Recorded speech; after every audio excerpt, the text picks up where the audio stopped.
If a magical genie appeared in front of me and said, Daniel, you can have one wish, what would you wish for?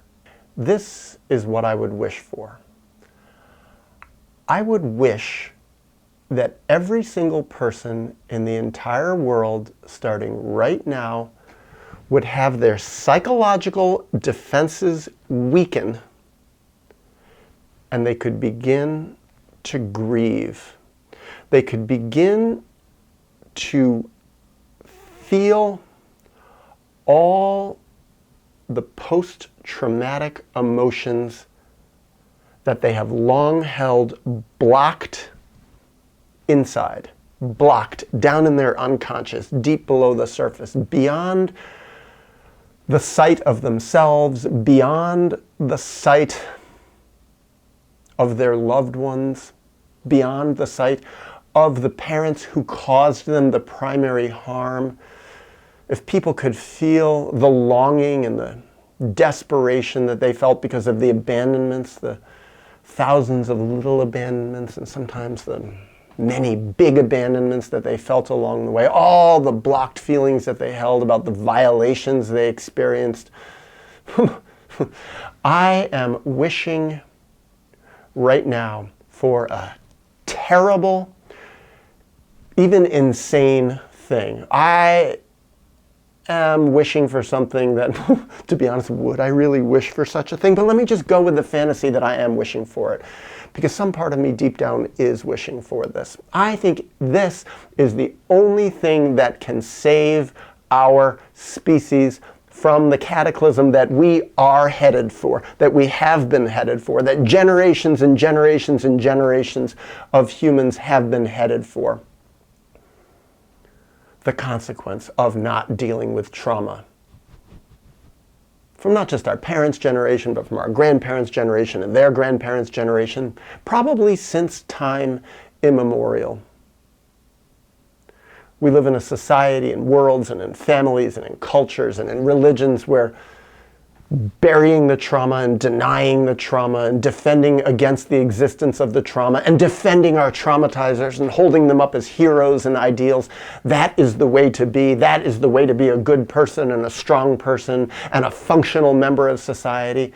And in my wish, well, the truth would undo all of that.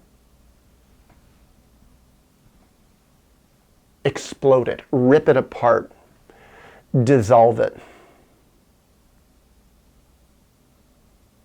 It's one of those wishes that would wreak, initially at least, crazy, awful consequences on humanity. Devastating things. Societies would probably grind to a halt. People wouldn't be able to function, wouldn't be able to go to work. If people couldn't defend against their buried, split off, unresolved feelings, it would just, everything that we know to be true would not be true. People wouldn't be able to drive anywhere. They would be not able to actually steer the car. They wouldn't be able to eat, probably. It would just be so, I think what would happen immediately is people would band together for support. That would be the beautiful side, because ultimately it would be so beautiful if this happened, so amazing, beyond anything that most people, 99.9% of people could remotely even consider, because they have no experience, even in a little way, grieving. Even the mental health system would be totally dysfunctional. It would be swept away. All these psych drugs that people give to block grieving. Oh, you have this diagnosis, which really is just unresolved grieving coming out in strange ways. Your depression, your psychosis, your schizophrenia, your bipolar. Take these meds, push down the feelings. Well, if the feelings came up, forget all these meds, get away from them, don't prescribe them. This is poison. This is exactly what you don't need. People need to be seen. People need to be mirrored. People need to honor each other's experiences. People need to talk. They need to talk about what happened to them. They need to actually say, this person did this to me. This person whose job it was to love me failed me. They violated me. They did awful things to me. They didn't see me again and again. They rejected me when I tried to speak about what they had done to me. They rejected me again and again, and I had to shut down and emotionally die inside to survive in the family with them. To get any crumb of love and acceptance, I had to be a dead person, and I shan't do that anymore. I can't do that anymore.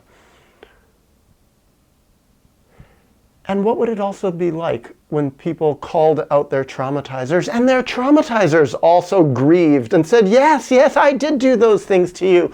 I was traumatized. I'm totally fucked up for what I had done to me, and now I'm grieving and I'm blaming my traumatizers who may long since be dead. And you're right, you have a right to feel these feelings, and I so feel terrible, and I so apologize, and I so wished I'd been healthier. I so wished I'd been a good parent for you, a good friend to you, a good role model to you, and I wasn't, and now I shall be. A world of deep grieving. I made a video about this at one point. Imagine a deep grieving experience of the whole world writ large. And I imagine it again. It's the only hope I have. Is it possible? Is my wish possible? Well, I don't think that's how the human psyche works, that a magic genie could come down and dissolve people's defenses. Well, people's defenses are very, very strong. Very strong. I've seen that again and again and again. I think of my time as a psychotherapist. The biggest, most difficult force that I faced as a psychotherapist was people's defenses. They're like terror and fear and strength at keeping those traumas down, because those traumas were terrifying. They knew it. Those traumas would ruin their lives. Their kind of false lives. If they came up, they would be rejected by their parents. I think of what happened to me when my emotions related to my traumas came up, when my grieving started coming up, when my healthiness started to come up. My family turned their back on me. They despised me. They hated me. Well, I was going to say more than they had ever hated me before, but I think they hated the little boy I once was. And I think that's true for probably all families to one degree or other. They hate the healthiness of their children. They hate the righteousness of their little children and the deep sense of justice in their little children. When their children scream and cry and say, I hate you for treating me this way. I hate you for rejecting me. I hate you for not paying attention to me and loving me properly. I hate you for turning your back on me when I cry and grieve. I hate you for not holding me. And then the children swallow all that grief and push it down because they know it'll get them nowhere or almost nowhere. Yes, I know that well.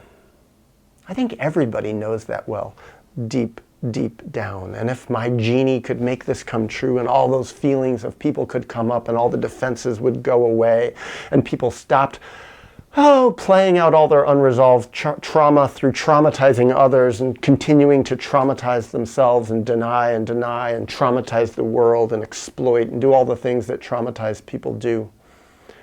If people felt those feelings and could relate to the truth within them and the truth of their history, we would know a world of real love, where people, first of all, would be able to love themselves, because when that channel opens up, when the grief happens, when the truth of those feelings come up, people can love themselves. It was the only way I ever learned to love myself, to learn the truth of what love even was. I had such a screwed up concept of what love was before I had ever grieved. Love. I used to think love was falling in love and finding someone who could finally love me. Totally backward. Falling in love. It was really just the fantasy of finding a new, idealized, perfect parent who could love the whole of me. Give me a safe place to grieve. That wasn't really love. That was wanting to find a new, proper, healthy parent. But I didn't even love myself. How could I love anyone else? Well, when I really started to grieve, and I really started to connect with the truth of the buried little beautiful person I had always been, but had in so many ways long since been disconnected from, when I really found that deep love for myself, and by the way, when I felt it, I knew it. I was like, this is real love. This is truth. This is the truth of who I always was and who I want to become. When I felt that love, more and more, I had a surplus of love that I could really give others. I could give my friends. I could be a much more loving friend. Where it killed my fantasy of looking for this idealized woman who I could fall in love with and who could love me and I could fake it and call that love. Well, that fantasy evaporated. Imagine a world where people weren't desperately seeking parental love objects in other people, just making other people objects to love them, but instead could really love others, where everybody could do it. Just imagine this world. Woo! Everything would change so much. First of all, we'd stop wars, we'd stop traumatizing others, people would stop traumatizing their children. Most people immediately would stop making new children because they would realize they're too screwed up to do it. They have to heal themselves first. They have to really learn to have a deep and consistent love for their own selves and for their now living fellows before they just go ahead and arbitrarily create new lives. They would become parents for themselves. And we could parent each other. We could parent those younger than us. We could parent those older than us. Would people go commit crimes? No! Why would we want to commit crimes on other people? Jails would empty. People would actually correct their own behavior. They wouldn't need this fake Department of Corrections that we call our prison system to lock people away and traumatize them more, to further traumatize the most traumatized who go around replicating their traumas on others in ways called crimes. Instead, they would feel the deep pain and sorrow and rage in its proper proportion toward the people who had traumatized them and not act out through side ways their unresolved traumas on victims.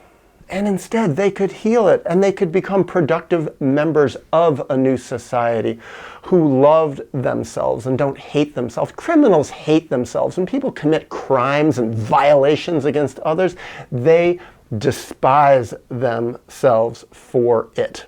It might feel good for a moment to get away with some nasty little thing that people do. Even when they bully other people, it might feel good in a sick sort of way for a moment, but it makes people hate themselves. Bullies despise themselves. Criminals who violate others despise themselves.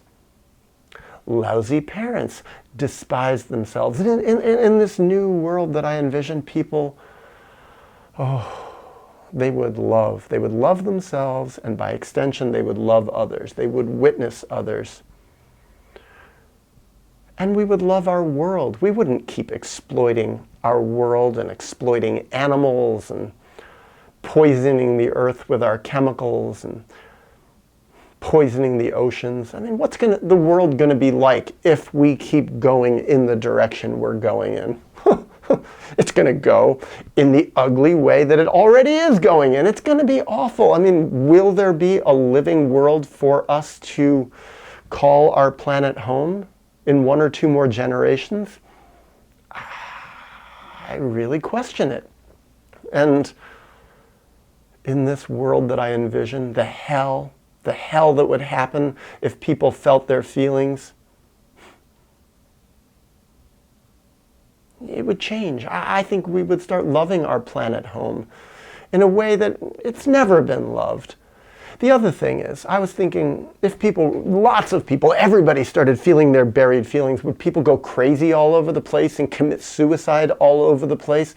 I think that's why people commit suicide a lot of times. Feelings are coming up and there's no one to love them or see them or hold them or nurture them or be there for them. Would there be mass suicides? You know, actually, I think not. Because if everybody was going through grieving, the people who had the most pain and in a way, the deepest sorrow, the kind of stuff that makes people want to kill themselves, they wouldn't kill themselves because everybody would see them and love them and hold them and say, yes, you are going through real, proper healing. You're going through real, proper grieving. You don't need to negate your life through suicide because now you have a real family who loves you. And I'm not talking their biological family. You have a society of humans around you who love you, and racism and sexism and all these awful ways that people play out hating the other. Everyone is the other and everyone is the enemy. This would all end. We would be a human family all in this healing process together. Oh, I love this vision.